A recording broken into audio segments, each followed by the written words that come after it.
எங்க ஒரு சிக்கன் பீஸ பாத்துட்டு அப்படியே பின்னாடி பாக்குறாரு ஒரு அழகான பொண்ணு. என்னடா இவ்வளவு அழகா இருக்கா அப்படின்னு நினைச்சிட்டு இருக்கிறதுக்குள்ளே ஒரு நாய்க்குட்டி வந்துட்டு எனக்கு கொஞ்சம் குடுறா அப்படின்னு கேக்குது. அடுத்த நிமிஷம் இவரும் எந்தா சரி ஃபுல்லா நீயே சாப்பிடு அப்படின்னு கொடுத்துட்டு அவரு கம்முன்னு போயிறாரு. அதுக்கு அடுத்த நாள் இருந்து இவரோட கார் நிப்பாட்டுறதுக்காக வேற எந்த காரையும் நிப்பாட்ட விட மாட்டேங்குது.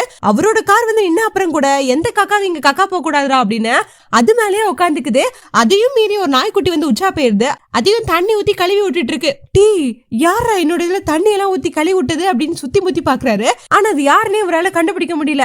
ஒரு செக்யூரிட்டி வந்து அந்த கார்ல தலை சீவுறாரு. அதையும் டே என் முதலாளி கார்ல அவ தலை சீவுற அப்படின்னு அவரையும் விரட்டுன்னு விரட்டிட்டு இருக்கு. நாள் நைட்டு ஒரு ஒர்க் எல்லாம் முடிச்சு வராரு. எங்கடா அதுக்குள்ள வீட்டுக்கு போய் என்ன பண்ண போற வாடா என் கூட அப்படின்னு அவரோட பேக் பிடிங்கிட்டு இது குடுகுடுன்னு ஓடிடுது. டாமி நில்லு அப்படின்னு இவரும் பின்னாடியே குடுகுடுன்னு ஓடிக்கிட்டே இருக்காரு. அப்படியே போனதுக்கு அப்புறம் அப்படி திரும்பி பார்த்தா அந்த புள்ளதான் இங்க நிக்குது. என்னடா நம்ம பார்த்துமே அன்னைக்கு அந்த புள்ளதானே இது அப்படின்னு லவ் யூ சொல்லி வாழ்க்கையை நடத்த ஆரம்பிச்சிட்டாரு. ஆனா என் வீட்டுக்குள்ள இருக்க நாய் இருக்குதே.